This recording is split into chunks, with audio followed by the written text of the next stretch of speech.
And here we are, live again.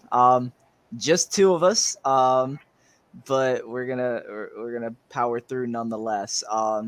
Finally on after a result that we weren't too happy about, but I feel like there are some things to still take some positivity out of. Yeah, it's just me and Dave. I know you were chomping at the bit to get on today.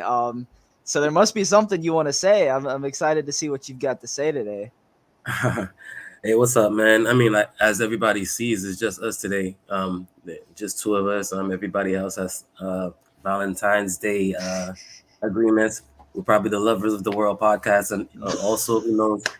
But That was good. no, honestly, I didn't have anything specific that I wanted to say, but I just feel like we're starting to build a group of people that actually are waiting to see what we have to say after each match. So we should definitely make sure we're consistent for them, and we do come out whether we win, lose, or draw. Um, yeah, man, let's get it. Let's get it. Yeah, yeah, yeah, Mr. Consistency. But yeah, Christo apparently is in the dark, some kind of blackout going on.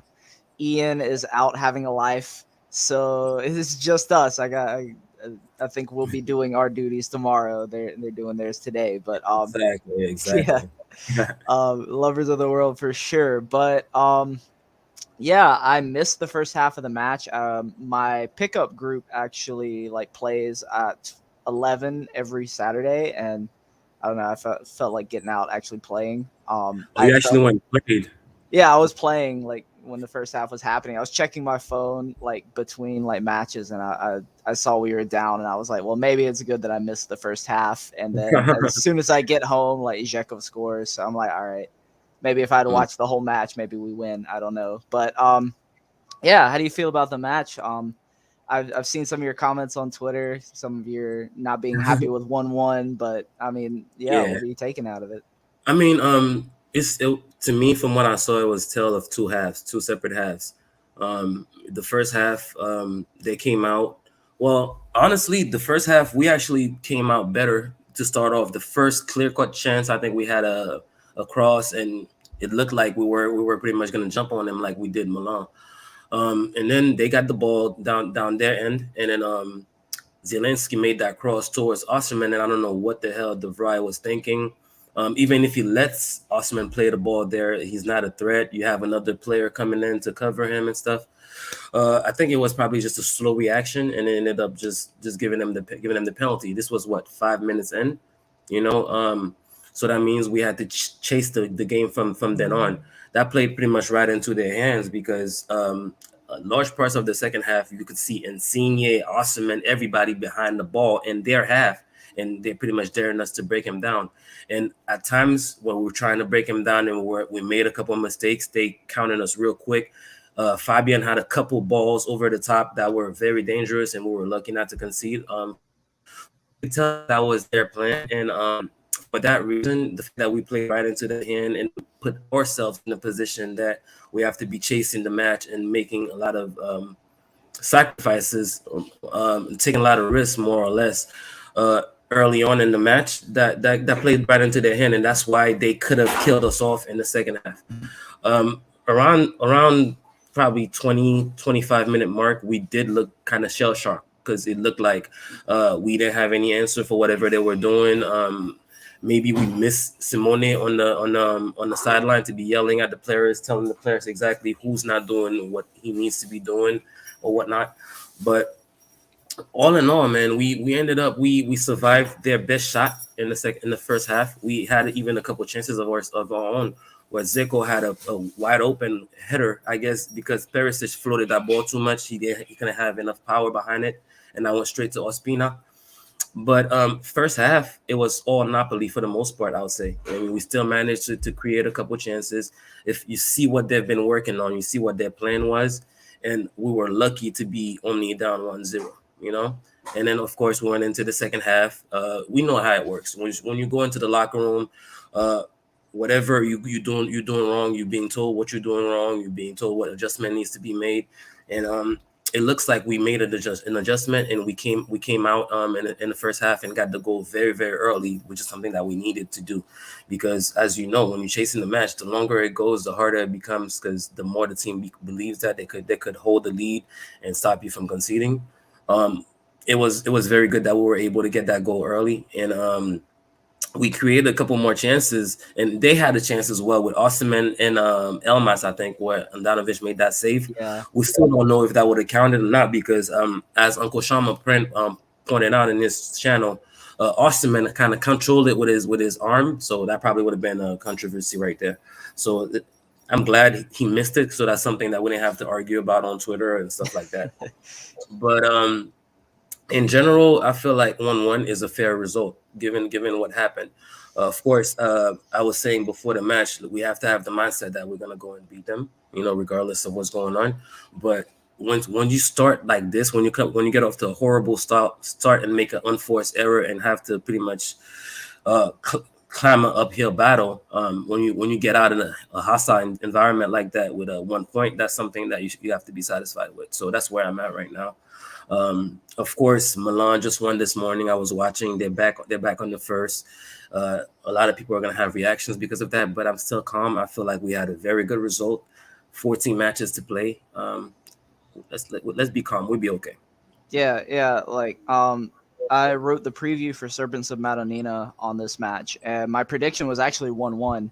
I had this feeling, I don't know, it seemed like one of those matches. We've gone to Naples before, or had Napoli come to town before, and I don't know. There have been matches where there's not been a lot of space, or any other big team that we seem to play against when we're kind of in a tough spot, but we know we need some kind of result. It's usually something like this. I didn't think there would be as much space as there was. I mean, there were times where Napoli sat in their block, especially after, taking the lead and, having a 1-0 lead to defend, which, I mean, is still not a great lead to defend. I think they probably should have, gone for it a little bit more, maybe taking their chances a little bit better, because this was much more important for them than it was for us to try to get those 3 points. It would Well, have been great for us. What was that? I'll say in the first half they definitely went for it, man. To their credit, they hit the post with Zelensky. I think they had another shot. So they did go for it, but it did become quite evident around the 60th or 65th minute that they wanted that 1 point. Their substitutions that they made were quite Yeah. evident. When you take off Osimhen, you take off Insigne, you take off Zelensky, you take off Fabian. That's pretty much all your weapons that you're taking off, and pretty much saying that, hey, you know what? Let's get ready for Barcelona. But sorry to cut you off, bro. What were you saying? Oh no, yeah. I wanted to go back off of that now. Once like I saw Juan Jesus come in for Zelensky, I was like, what are these guys doing? Like you Yeah, had it, you had Inter on the ropes in the first half. Like yeah. you can still get a Yeah. goal in that second half. To be honest, that was a relief to me when I see that's the direction that they were going. If anything, I was like, okay, that means that we could nick a goal and probably win. Um, And don't get me wrong, just because we're interested, don't doesn't mean that we can't be honest about it. Had we found a way, because there was a chance, well, half a chance with D'Ambrosio. Uh, it looked like he was gonna get free in the box and probably able to score. If he was able to score that, for example, and we left the São Paulo with a win, we have to be honest. It would have felt like it's a win that we stole, because based on what happened on the pitch. So 1-1, you can't complain much about it. We could analyze it all that we want. We could say what could have happened, what should have happened, but based on what we saw on the pitch, the 1-1 is the most fair result we can possibly have. Yeah, and I mean this is pretty much the end, at least for the league part of this murderer's row of fixtures that we've been talking about for like literally months. Yeah, um, where we had Lazio, Atalanta. Pull the whole thing back up. It's all a we blur had at this point. Lazio, Juve, Atalanta. Yes. Lazio, Juve, Atalanta. The Derby, Roma, Napoli. So the looking back at this whole thing now, I feel like we can look at in retrospect. Got the Hmm. win against Lazio, draw with Atalanta, which isn't a terrible result, especially after the Supercoppa going the full 120 minutes. Hmm. Um, the Derby, of course, big mistake. Something that we've talked about. And the draw with Napoli. I mean, if you rearrange some of those results, like it's still like good. Like if we would have, maybe drawn with Lazio and beaten Milan, like just switching a couple of results around here Yeah, and there, like we would probably be thinking about it a little bit better. But I still feel like that loss in the derby still makes everything feel much worse. yeah, But the consensus was like we talked about it. We wanted to get through this and still, have a pointer to between us and the top. Because there's a match in hand, we are there. If that match had been played and we had won it, we'd still be on top. I think we'd be talking about this stretch as a success, weathering a lot of storms, which we still weathered a lot of storms. But, yeah, I did wake up this morning and see that we were in second place, and that's a weird feeling after it's been so long.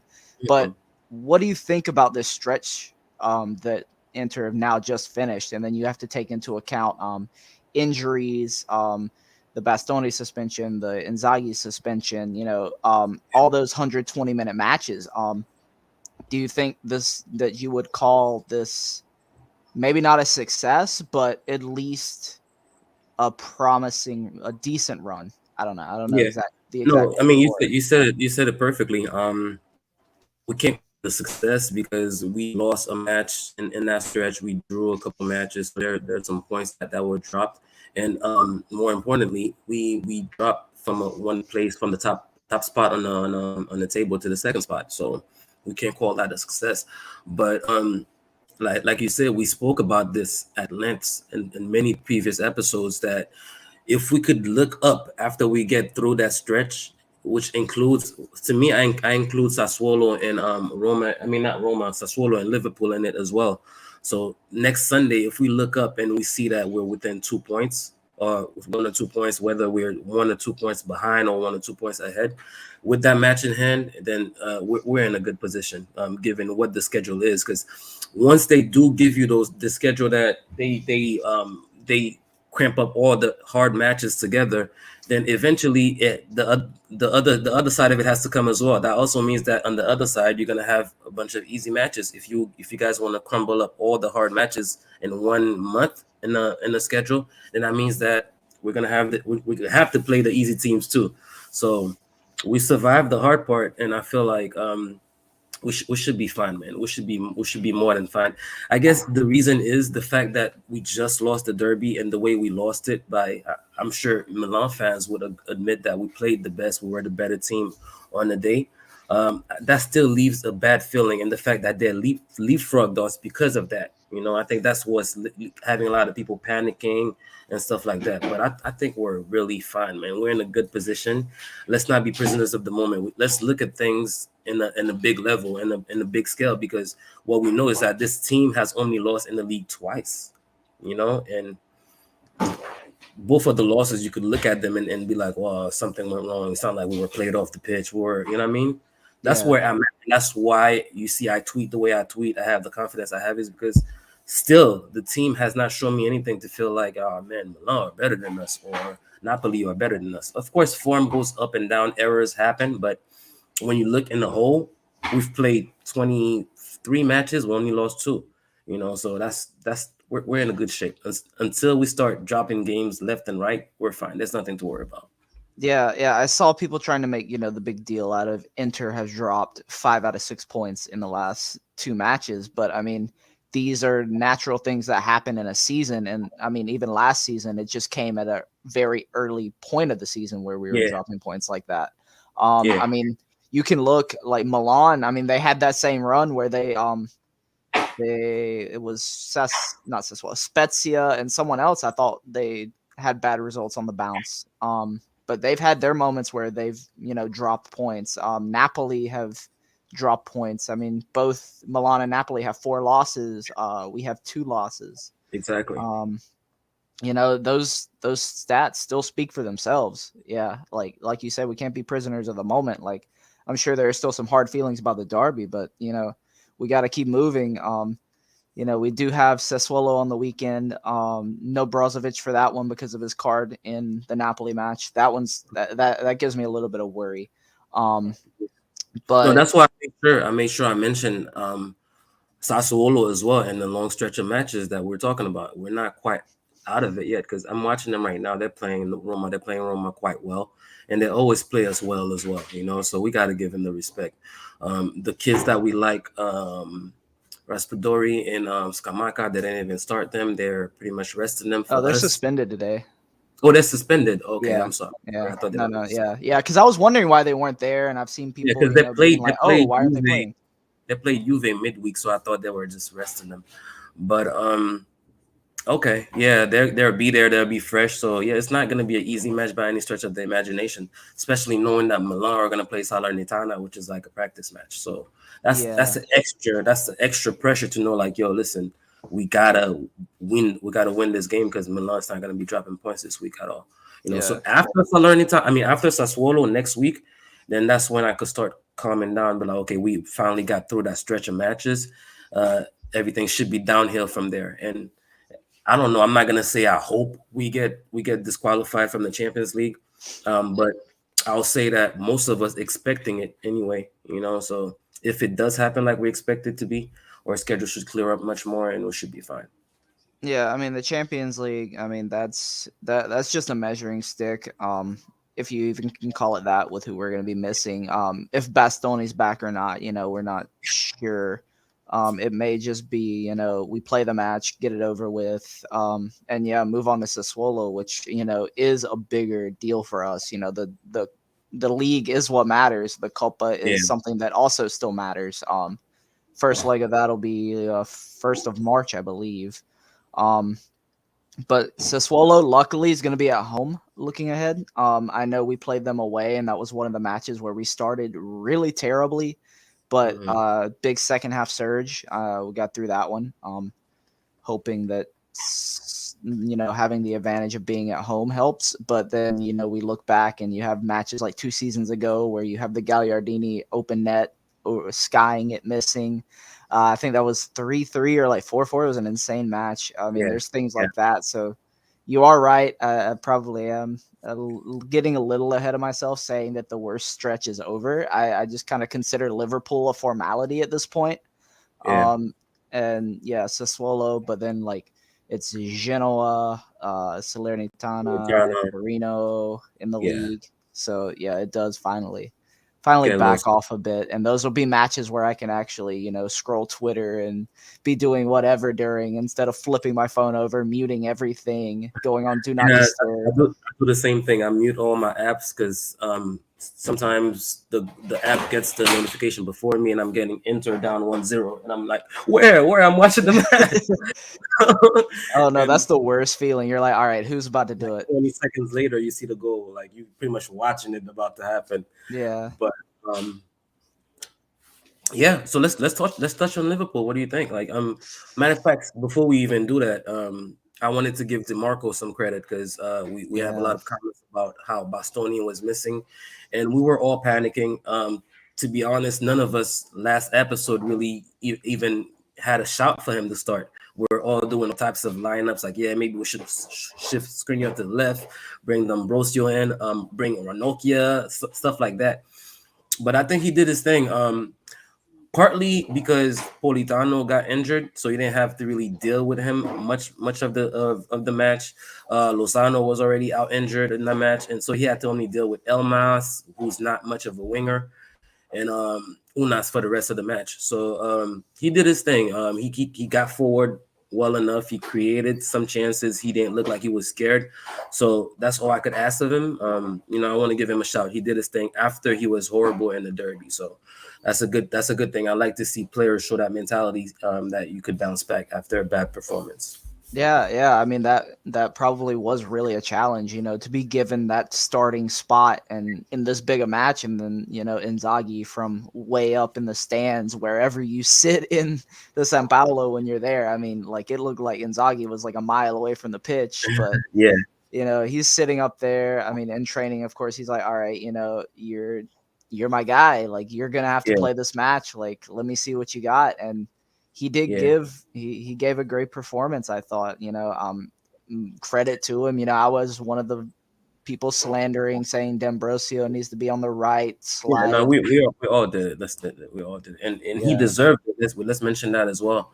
And what's funny is like usually they have conflicting starting 11s depending on the newspapers, but everybody had or spot on. So that probably tells you that early on in the week, Inzaghi made his decision. DeMarco is he's gonna go with DeMarco, and he ran DeMarco in all the training sessions to the point where it was obvious that he was gonna be the starter. So I think that's what happened. And I'm glad he didn't cost us a goal. He didn't cost us anything. He did his thing. If anything, we might have been able to score because of him because he sent a couple good balls and forward. Um, yeah, that's about it. I think on Napoli, we didn't see anything that we didn't know about the team. You know. yeah. Let's see what the comments have to say about it. We've had a few popping off. I see we have Ian and Hristo giving their words. Ian, what are you doing, bro? You're on a you're Yeah, at an art gallery. You said, come on, yeah. bro, go look I at guess some art. yeah. He does. He's not looking at no art. All right, well, we've got Mattia back. What's up, man? Yeah, we lost first What's up, guys? place. Thanks for joining us, everybody. We always say it. We really appreciate every time everybody joins us, no matter who it is, no matter how many people. It means a lot to us. Yeah, we always try to get your words in as well. King Darian's got some love for the kit that Dave's in, of course. Got the third Appreciate kit. it. Appreciate it. Appreciate it. I'm kitted out today, Joe. Scotland kit looking good. Yeah, Appreciate it. yeah. Got a rep. Oh, wrong way. Got a rep sometimes, you know. It's also my only long sleeve kit, and it's just kind of cold outside, so I'm chilling. Mattia agreeing. Third kit's lucky, even though he dislikes it. It's grown on me. Maybe it is the wins, but the winning makes stuff look a lot nicer. Yeah. Some And first half talk. and it looks like it was that kit was created for Skriniar. You know what I mean? Yeah, I only picture Skriniar in that kit every time I think of it.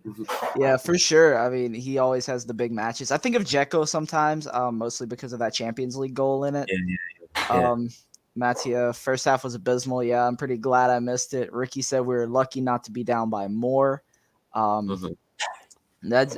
I feel like that was something that was coming when this match was coming. I didn't think we were going to start well, which was part of the reason I was glad I was out because I don't know. I felt like winning against Roma in the Copa, that's a bit of a bounce, that's going to help. But, Mm. the league is still something different. Going up against Napoli is something different. I felt like Mhm. they were going to be the ones who were going to come out and try to punch us in the mouth. They needed the win. They got themselves into the position they wanted to, but I mean, credit to our guys for, whatever Inzaghi's assistant, I can't remember his name at the moment. Paris. Ferris, yes. Whatever he said or whatever Inzaghi said through like a walkie-talkie or Yeah, something. I'm sure Inzaghi was in the FaceTime like and on halftime. Like, listen. Yeah. He's just like got it in front of his face and he's doing the arm motions. Ferris is doing all the arm motions for He Inzaghi. lost his voice and all of that. Like, No, but yeah, whatever that rebound was, I'm glad that happened. Jekyll, I was surprised to see that it was him that got the goal in a way because yeah, I mean he's been I don't want to disparage Roma too much, but I mean he's been at Roma where they haven't played too many big games with this much implication this season you or see the in goal. recent I see it seasons. looking. Yeah, I just saw what was that Traore? Oh my god, that guy's See, that that's the guy's on thing with you, fire right Mikey. now. That's the difference between the two of us. I have mine set up right there, so I'm looking at the game right now. The people can't tell I'm watching the game, but you over there like. Yeah, I'm dual screening right now. I got my two screens set No, you up, need my laptop and my TV you right need the here. Beppe, you need the Beppe eyes so you could. Yeah, or I mean, I could do the classic phone thing, Zoom University. I mastered the art of that one. Um, but um, yeah, Dzeko getting the goal, that shocked me in a way Mhm. because he has not been in very many big matches, hasn't even really played much in recent seasons. So for him to get the goal that we needed, I Yeah, was I was I was sitting there and I was like, this guy wants that Scudetto. This guy hadn't had a trophy in a while. This guy's hungry for one. yeah, yeah. You could tell. You could tell. Yeah. The thing is, that corny little saying I like to use that once you try, the football gods reward you. That's literally what it was. Lotaro just sent a ball in there. He completely whiffed on his header. I was ready to get on him for that header, and then like the ball bounced in his favor, and then he scored. You have to try. You have to send balls into the box. You have to go chase it, and that's pretty much how we scored. It was like a shithouse score. Yeah, Uh, we can't really say that we played our stuff, we ran our patterns, and then we scored because for the most part, Brozovic was having to come stand next to Skriniar to try to create to start a play. That's how well they pressed us.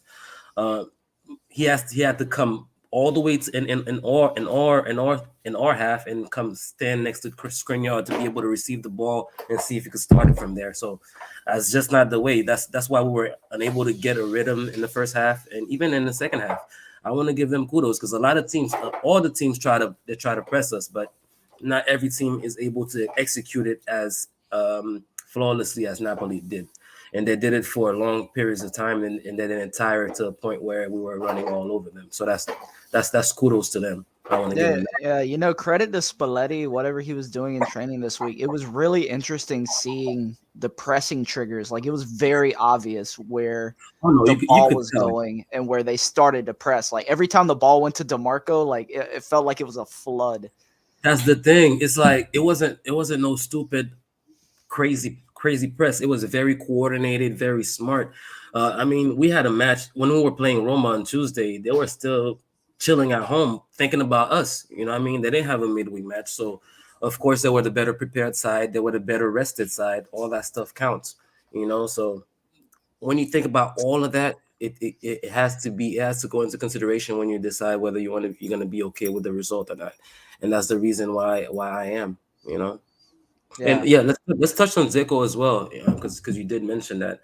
Um, you know me, I'm the master of I told you so. So I'm gonna go on my Twitter and find all my old tweets when I was telling everybody, listen, it's cool now. Zico's doing this. Zico better than Lukaku, but at his age, I don't expect him to be able to last. And you could tell he's on his last legs, man. I don't know how that guy lasted. What he played the whole 90 minutes. I don't know how yeah, he did it. And we have 2 more months. So for Zeko's sake, for example, it would be good for us to have a couple less games to have to play. Have able to having to be able to rest for a week or so. Because he's not gonna be able to hold it up, and we're gonna need him every single match because the other striker is like he's still on a what 10 match scoreless drought without a penalty. Um, like I like seeing when I criticize a player and then I get attacked for it, and then after a while, other people start catching on to it and saying the same thing. So that's where we are with Lodaro right now. Is he's like a main topic of Inter Twitter. yeah. It's not been good for either striker recently, but I feel like part of it is because of the injuries that Correa has been dealing with. The Getting spotty started. nature of Alexis, who is kind of in the same boat as Dzeko. You can see he's starting to be on his last legs. Like the Yeah, brain is still there, but the body's body can't do not it. there. Yeah. Yeah, yeah. Mhm. So it's just it's hard because none of these guys are in like the best positions for them to succeed. Dzeko's getting run into the ground. Alexis, I feel like he doesn't have a best partner in this team. Of course, he usually plays with Lautaro. I don't think we've Yeah, seen him. We've seen him play with Dzeko actually. I yeah, think yeah, that was against Atalanta, and that was a 0-0 draw, so that didn't work at all. Um, yeah. but it's just nobody like we don't have a natural strike partnership. I think Correa would have helped. I think he would have brought something different to complement these guys and would have brought something different out of them. And also you would have had more rotation, more rest. Dzeko may not be getting run into the ground the way he is, but now he's like, getting run into the ground, playing 90 Yeah. minutes every week, and now Correa is being pushed back to this like beginning of March. So That's frustrating. I yeah, think I think that was supposed to be the plan when we sold Lukaku. The plan was to have probably Lautaro and Correa as our starting strikers, right? And with Zeko heavily rotated in. Well, you saw Inzaghi tried it on and on and on, and I think what match it was it? I think it was the last Napoli match actually. I think they did quite well together Korea and Yeah, Lautaro, and then but the Roma match where the injury issues started again for Correa. He started really well and then went down, had to leave the pitch, came back against Empoli, and then that's when the hamstring went. So yeah, yeah, it's been unfortunate, and it's been the worst. Like we knew Correa, would have his injury woes, but it's been the worst season of his injuries, like yeah. officially. That's the thing, bro. I don't know if we could say it's unfortunate, bro, because just like with Sensi, those are guys that before we even got them, we knew they were injury prone. They had issues in their previous clubs, but somehow we always, as fans, we always think positively, and we think that it's gonna be better. It's gonna be different for us, but Correa is exactly who we thought he was. And if you look at it, like he always starts, he's catching form and stuff, and then he gets a little injury. Nothing major, a little muscle injury here and there. And then he stops for like a couple months, gets back into form. Same thing. I guess it's just his body is just not sustaining it, almost like Sensi, which ironically he plays a good 90 minutes today. I think that's his second 90 minutes that he played for Sampdoria, and he was very good today. Well, he was probably one of Sampdoria's best player, which doesn't say much because they weren't too good overall as a team. But since he himself, he was good. I'm watching him to see if he can actually sustain it, and he's getting in tackles, he's getting stuck in, so that's a good sign for Interisti, I guess. Yeah, yeah. I mean, if he gets in a groove, I mean, that can only be better for us, whether we bring him back with new confidence or we just, sell him on with this added Yeah, value. Um, yeah. but yeah, whatever happens there is, good for us. Christo with his one contribution of the day. Handanovic finished question mark. We're not doing that episode today. No, he's just having FOMO right now. He has fear of missing out. He Yeah, just wants like to wait. Handanovic wasn't even the biggest problem yesterday. Like if you wanted to say someone finished question mark, if you want to get the real controversy going, you say DeVry finished question mark. But I'm not uh, even gonna go yeah, there. yeah, that's a topic for a different episode. Yeah, Mattia without Bastoni and Inzaghi, Napoli away, take a point. Combined with the derby's a disappointment. Yeah, yeah. I mean, no, you never want to lose 5 out of 6 points on the bounce. It doesn't matter who you're yeah, playing, back to but back like that. yeah.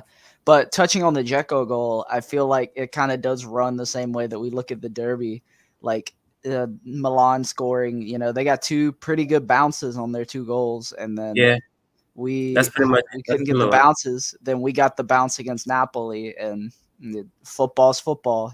That's yeah, spot on. Well said, very well said. Let's see. Ian got rid of the Balkan Deadwood part of the panel. Come on now. Don't be doing that. Nobody's here to be corporate We for miss us. you guys. Come on. Yeah, yeah, yeah. We don't have our corporate side.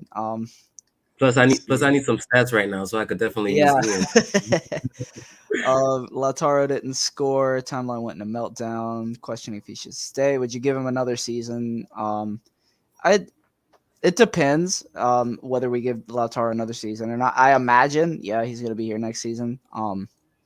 If the right offer comes in, but I feel like that could be said for any player, bar a couple in this squad. Yeah, Um, but I'm not sure if that offer would come in. So I've been saying, and I think we all agree that Lautaro does need a different profile beside him. I've seen some people say that maybe like with Skamaka he could play better. That would be something that complemented him better. I'm not 100% sure. I do need to watch some more of Skamaka. He doesn't play with a partner usually. He plays we as a can't solo really. striker, Yeah, so that might take some time to yeah, do. Sassuolo just got a red card. I'm not yeah, sure if you yeah, got yeah. it. Yeah, I'm watching. Um, but yeah, yeah, Ian, comparing it to Lautaro and Lukaku, yeah, you just need better partnerships there. Yeah, I Um, mean, my thought on Lotaro is like, I think he's very very close to his finished product. He's very very close to the best Lotaro Martinez ever. You know, because when you look at him, I hate to be that guy, but like, what's his particular skill set? He's a very smart player. He presses a lot. He gets in good positions sometimes, and he finishes sometimes. He's not a big guy. He's not a physical presence. He's not a fast guy. We spoke about that. He's not too technical for you to be like, okay, this is a guy like Dybala, super technical guy. Um, his strengths or his positioning, his grinta, his pressing, and unfortunately, he's a striker. You know what I mean? Like it only gets you so far. So I'm at a point now where he's about to be 25, and I'm ready to try somebody else. That's where I'm at. I feel like if this is the finished product, we won't miss out much more if, for example, we replace him with a Jonathan David, for example, who's banging in goals in France. Probably could press just as much and stuff like that. We're not gonna lose out much. I'm not gonna say the same thing about Raspadori, who just won the Player of the Month for last month in the whole league, which is a thing. I don't know how many Players of the Month Lotaro has won, but that's a guy I like as well. So that's the reason why I'd be okay to sell him. I'm not saying okay, Lotaro is a problem for the team. Let's get rid of him. He's holding us back. That's not what I'm saying.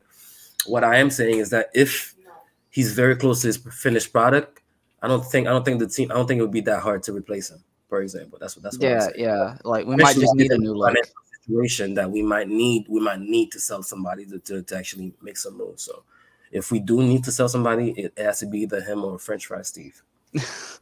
Yeah, it's got to be one of them. Maybe for both it would be like a good change of scenery. I don't know where Lautaro would be a good fit at. I don't think he would. Well, maybe he would be better as a lone striker with two wingers around him who are, scorers. The kind Yeah, of yeah, setup you see at places like Liverpool where you had Firmino with yeah. Salah and Mane. Like maybe I something think like that. I think he'd be perfect at Arsenal or even at Atletico with Simeone. Matter of fact, I'll say Simeone first. I think he'd be perfect for Simeone. I think Simone he still uses the 4-4-2 for the most part, right? His terrorist Yeah. ball formation. So yeah, Lautaro would get to play with a partner and stuff like that, and still he would be a player that Simone would like with his attitude, his passion. So I think that would be a good fit for him and also Arsenal. But if the money has to be right, it has to be at least 70 in my opinion, to make it work for a while because we would need to replace him and also probably invest some of the money elsewhere. Yeah, But yeah. but let's not use his bad performance to get on the selling Lotaro train. I don't want to do that. I don't want it to sound like we're overreacting and turning on all of our players.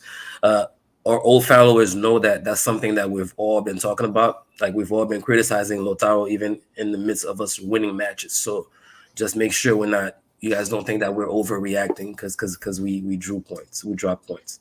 Yeah, yeah. I mean, this is just all hypothetical. These are things we've passed around. We've made more insane transfer theories on this pod. So I mean, yeah, just take it with a grain of salt. All of us just want the best for Inter. We want the best for Exactly. Inter players. Like it's not really pushing agendas. It's just trying to see, what may or may not work. What else do we have? Ian also said the only art he needs is a Danilo D'Ambrosio compilation.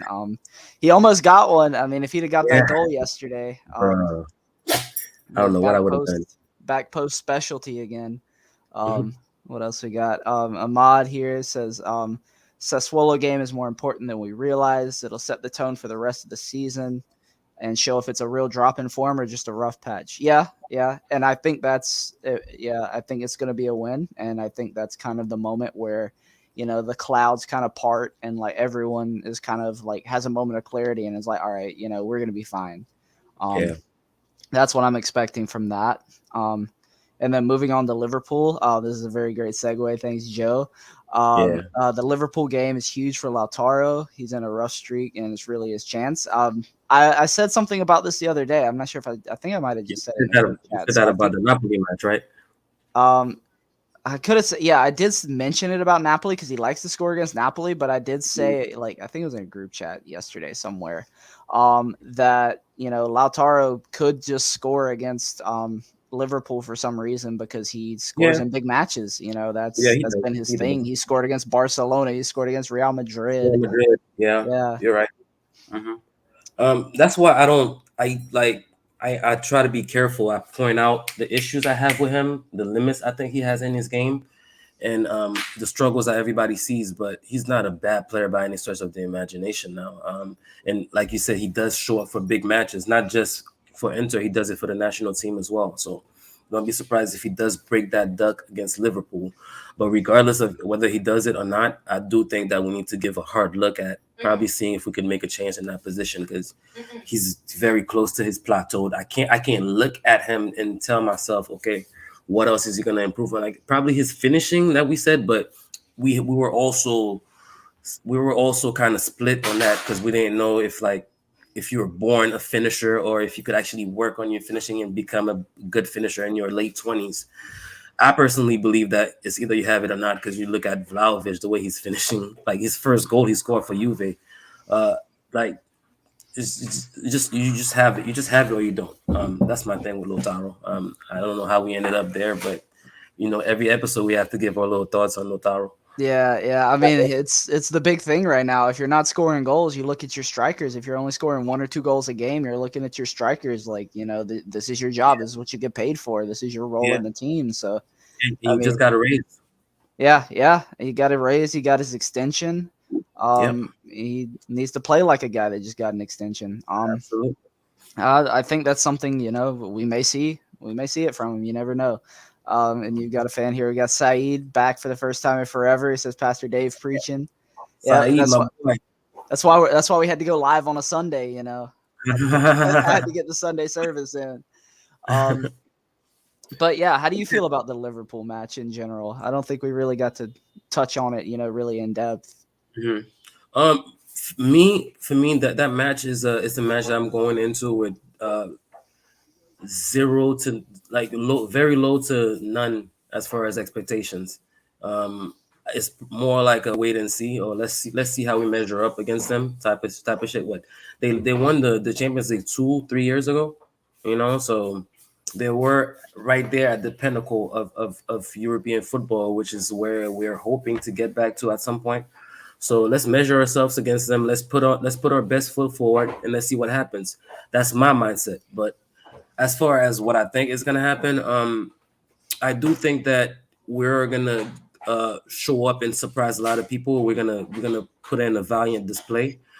But unfortunately, we've seen enough of this version of Inter to know how we do. Like we will create chances, but it's gonna be a lot of almost's, almost scored. Look, we almost scored. Look, we dominated for this amount of time, and we're probably gonna come back here and point out specific moments where we should have scored. But I feel like Salah and Mane are going to be too much for our guys to handle, especially without Bastoni.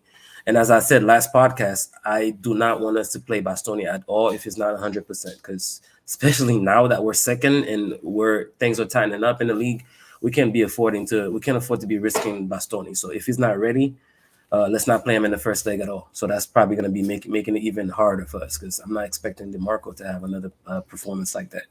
Yeah, for sure. It's definitely going to be, the story of their wingers. And then, when was the last time we played an English team? I guess it was Spurs. I think so. Yeah. Yeah, And so Spurs in the Champions League a few years ago. And so it's been a while. I don't think we've played a team that quite plays at the intensity that Liverpool plays at. So that'll I be mean, interesting to see. there's Atalanta, Yeah. and ironically enough, what Napoli did to us with their press is not too dissimilar with what Liverpool are going to be doing. So we kind of got a little preview of what we're going to be seeing. It's like we got the Walmart version. We're about to get the real thing. Yeah. Yeah. Of that That was the warm up. Liverpool press. Yeah, yeah. With Liverpool, I don't worry about Van Dijk really. I remember like Van Dijk coming to San Siro I mean not with Southampton a few seasons ago. Yeah, More than a few. Goddamn, I'm old, but that was about a yeah, decade ago. yeah. That was like 2016, 17. I remember facing him with Southampton. I think Icardi scored. I think someone else might have scored. But I don't worry about him as much as their midfield. Like they have a really great midfield. Like Thiago, all those guys. Like I don't know. That's where I worry about it. And of course, their wingers. Like we know what Salah and Mane are. Like they both just played like really deep into Afcon, but like that doesn't really matter. Like Yeah, when you've got guys of that fitness and that quality, like I mean, they've been running with Klopp for a long time, and that guy, up there with Conte is one of the like fitness heavy coaches. Yeah, So yeah. I mean, it's gonna be tough. Their new guy, I forget his name. The Brazilian, Oh, the Colombian. I oh, think it was Colombian. Diaz. Oh, damn. It was Diaz. Diaz, yeah, he started off really well there. Yeah, But man. yeah, Look, the signs are telling, man. It's not looking good for us at all. Like, I yeah, mean, honestly, it's not. And I think Henderson just got injured. That's the only thing. And I'm not even sure that's a guy that probably would have been playing a big part. I'm not sure if he's been the starter for them this season, or if they're going with Fabinho, Thiago, and who else? And Keita. But yeah. That's a it's guy that I've liked for a long time. Naby Keita. That yeah, me I too. really like him as a player. Me too. I've liked Fabinho actually because we were linked to Fabinho for a certain amount of time, so I had to go get familiar with his game. That's back when he was playing right back.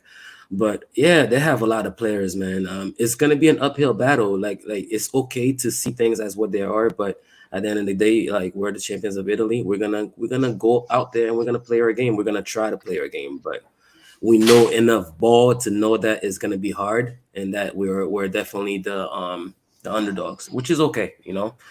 We're building towards something else. We're trying to build towards that. We're not there Yeah. yet. Yeah, I mean, this is a team that's been in two Champions League finals, won one of them, has beaten Man City to a Premier League title, which is not easy these days. Yeah, within the last 5 years. Yeah, Yeah. So, I mean, like I've said, I think it's probably a formality. I think early in the match, I think our possession base game probably will shock them a little bit, but once they adjust, I mean, that's probably going to be it. I can see yeah, us getting a goal. I mean, even Milan scored against them, so scored against them at Anfield too. So I mean, we can get a goal, but it's probably a matter of them getting two or three. yeah. I'm just hoping it's not a bad showing at San Siro. Like whatever happens at Anfield happens at Anfield, but like just play Let's be well and honest with ourselves. Yeah, yeah, just represent yourself well at home, and like nobody's gonna be mad. yeah, for sure. I think that's where we at. I agree. Um. Oh, Roma and Sassuolo just wrapped up 2-2. Oh, yep. As yeah, the okay, that's what they were yelling about. Something cleared off the line that was actually over the line.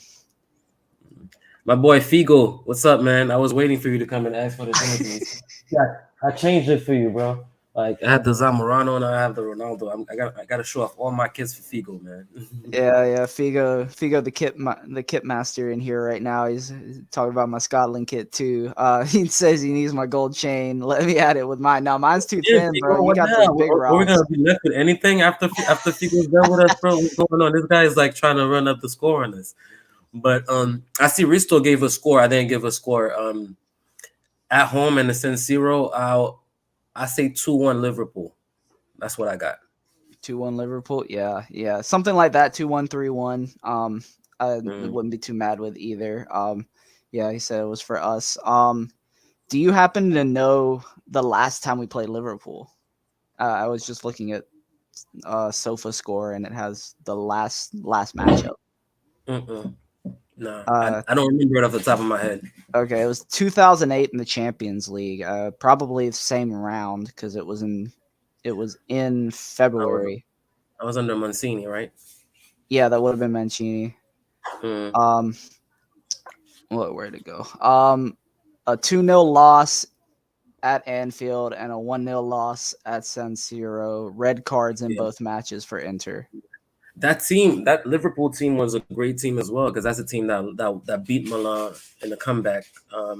I'm not sure if it was that year or probably a couple years before that. I think it was 2005, if I'm not mistaken. I don't want to be misspeaking, but yeah, that Liverpool team, that year, those years, they were good.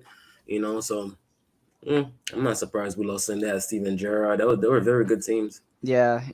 I just I didn't remember, so I thought it would be interesting to go back and look. But Ready Christo to says he doesn't remember and he hates losing to Premier League clubs. But yeah, I think we all do because that is the league that is put on the pedestal And some of the teams, yeah, there are some great teams in that league, but there are some teams that aren't much better than some of what we see in Serie A. But just because No, they're on that pay grade, they get that much money that they can paper over some of that, and they do make runs. Like look at West Ham right now. Like they're not a huge team, but yeah, yeah, they've made noise in Europe. I mean, there are teams that do stuff, and I know we're all jealous of the money right now that they're still pulling yeah, in despite the pandemic. I mean, yeah. they're very Look at insulated up there. Newcastle. I mean, Newcastle is a different situation, I guess, because they just got bought, but they just went and spent a bunch of money in January, and it looks like it's starting to pay off for them because I think they've won two in a row now, and they're out of the relegation zone.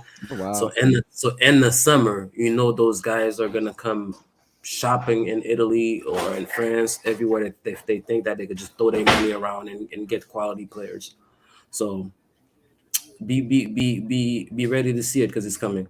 Yeah, and I'm a little worried about some of our guys showing out a little too hard against Liverpool because they have not been afraid of shopping in Italy in recent years. I mean, they picked off Allison, they picked off Salah, of Yeah, course. but Like, I mean, honestly, I think that's different. And honestly, with the new bond that they added, the way Bernard was explaining it, shout out to Bernard, friend of the show, always helps us out with financial situations, financial things that we don't understand. But he was saying that with the new bond that we got, we should be fine for the next 2 years, meaning that it's not like in a situation where a team could come and dangle some money in front of us and that we're starving so much that we have to take it. So that means that I guess Beppe and them they have that little bit of control to manage. Like, okay, you know what? We'll sell who we want to sell. So that's why I think it's kind to me it's kind of obvious that we're pushing the right out of the door right now. Like we he haven't seems to been. be walking himself out of the door right now too. So Yeah, I think it's a two-way thing because we haven't been subtle at all about the Bremer rumors at all. You know what I mean? And nobody's coming out to deny it. Nobody's saying anything, and it seems like it's similar to when he was already checked out at Lazio when he was going to join us. Where he caused the penalty and he was making a bunch of mistakes that match before. I don't want to go into that conspiracy theory, but it's yeah. just something to bring up. Yeah, no disrespect to DeVry. He's been a great player for the club. I mean, he won Best Defender in Serie A year for us. So, I mean, we got to give this guy credit. He was part of a Scudetto. Like, I'll always remember his time at Inter very well. If this is very well the end of it, like, I won't Yeah, remember him no, for what's sure. happening right now. Like, I'll remember, what Not at he's all. done. Great servant. Even Mm. being a piano player, like I can't even do that. So, um, Nah, for sure. I mean, that's why we always have to. Well, I always try to qualify what we say when we criticize the players. To say we have to sell them before we even say it. Like, because people mainly think like, oh, you want to sell this guy, you want to sell that guy, you want to play FIFA. No, it's not. It's just that we fully understand what has been told to us by the club and the managers. Whether they're lying or not, that's a different situation. But what has been told to us is that we don't have any money and that the only way we're gonna be able to refresh the squad is by getting close Finanza either from the Vry, who we got for free. We could get 30, 35 fresh plus Valencia from him, or Lotaro, who I think his value has been amortized because we've had him for what 4 or 5 years now. yeah, So with his contract, he's on a new contract, so he shouldn't have much left on that if we sell him for 60, 70. So we understand that those guys would probably be the best two guys as an option. It's not like we're saying that the Fry is shit. We have to sell the Fry. He's a weak link. Or Lotaro. Those are two great players, but we just understand that if that's what needs to be done for us to refresh the squad, those are two players that would be okay with letting go. You know, yeah. Of course, just, they're the just to two. explain ourselves to the fans. Yeah, to put it the best way, like they're the most expendable of the squad. Yeah, Not to say that they're bad or anything. It's just that these are places where historically clubs can retool pretty quickly. It's not no, for like losing like Thiago Motta in the early 2010s and then not being able to replace that until like Brozovic in 2017, 18 when Spalletti finally figured out that he was a regista. sure. So I mean, it is what it is. I feel like DeVry. in some ways doesn't see, eye to eye with Inzaghi. That's just me. That's just my feeling. I feel Uh, like not like, in a way that they don't get along. I just feel like sometimes the way that Inzaghi plays doesn't fit De Vrij as no, well I agree. as. No, 100%, 100%. He's a little more the bigger, the clunkier center back, which is probably why a guy like Bremer would suit Inzaghi better. Bremer is an athlete, is a guy that he's a quick defender. We could play the high line. If he does get caught, he has the pace to catch up to an attacker and stuff. So yeah, that's a very very good point. But on the other end, I don't want to feel like I don't think like Inzaghi's tactical decisions or anything like that are affecting the vibe because the errors he's making are straight up mental errors or just stupid errors. Like uh, getting caught on your heels by Giroud and turned easily like that Yeah, in the 3B, that's unacceptable. That's not something you could blame Inzaghi for.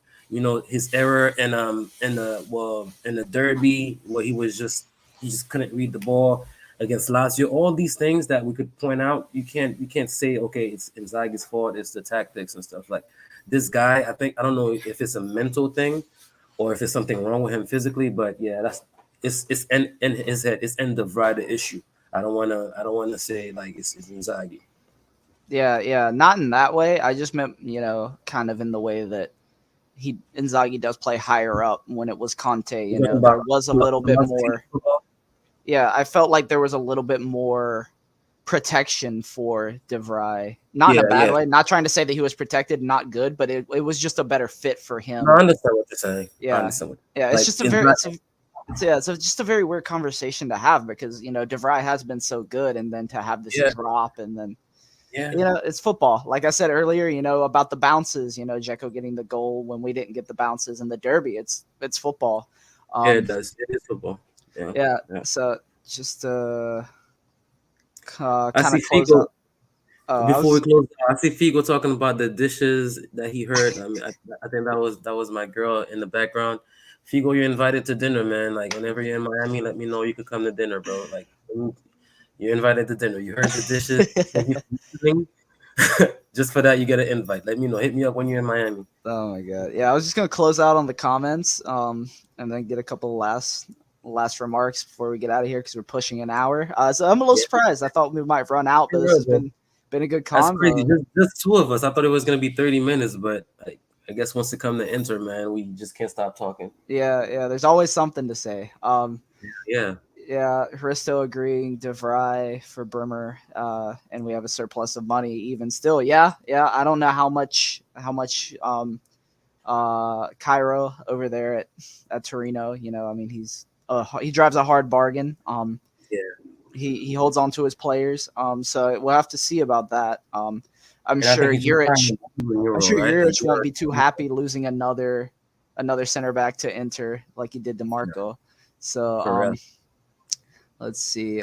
Joe talking about Pinamonti, Satriano, and Agume today. Yeah, Pinamonti scored. Satriano with a brace, and Agume Yeah, doing his job there at Brest. I mean, it's good to see. I don't think Pinamonti will be back, but there's definitely a way back to enter for Satriano and Agume, so that's good to see. absolutely. And I guess let's talk about it a little bit. I mean, I guess we got a couple of minutes that we could Oh run. yeah, no, who's gonna stop us? So Yeah, you're right. Pinamonti, man. I think I spoke on the when I got on the Sharma Uncle Sharma channel. Shout out to Sharma, by the way. I see him in the comment, like always supporting us. What a great guy, man.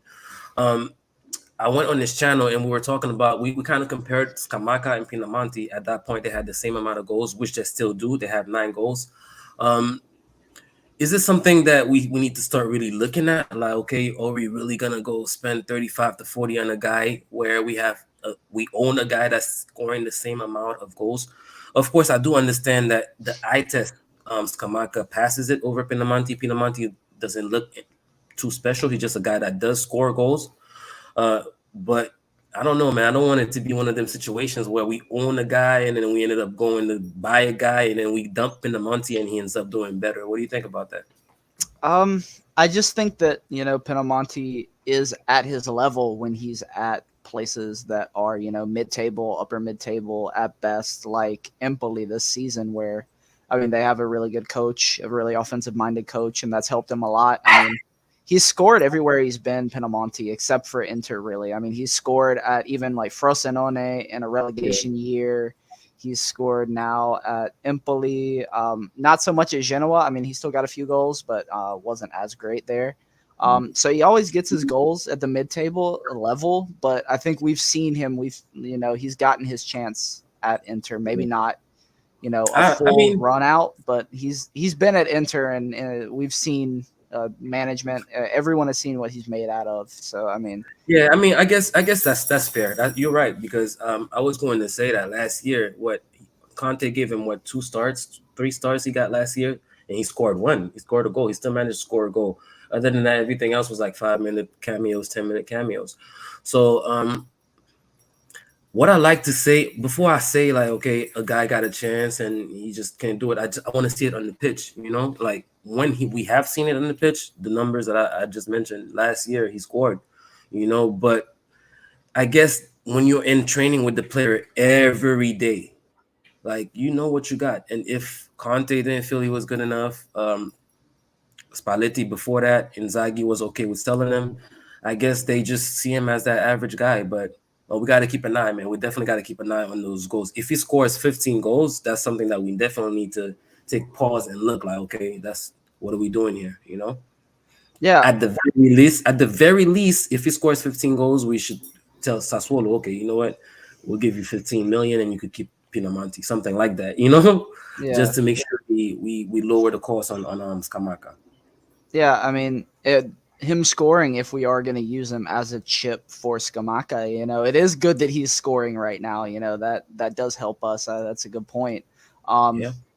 but he's been around. He's been in the Serie A for what, 4 or 5 seasons now that he's been Yeah. getting pretty decent playing time. Credit to him. He's getting his goals at his level, but I feel like, that kind of mid-table area is where he's best. But if he does, have this massive breakout before we do completely let go of him, like, maybe we do have to consider something. I saw somebody compare him to Icardi, King Darian, B-Tech Icardi. He does poach. He gets his goals in that way. I mean, But he pretty much modeled his game after Icardi because he was at the Primavera when we had Icardi. So yeah, I'm not even surprised that his game is just like Icardi's.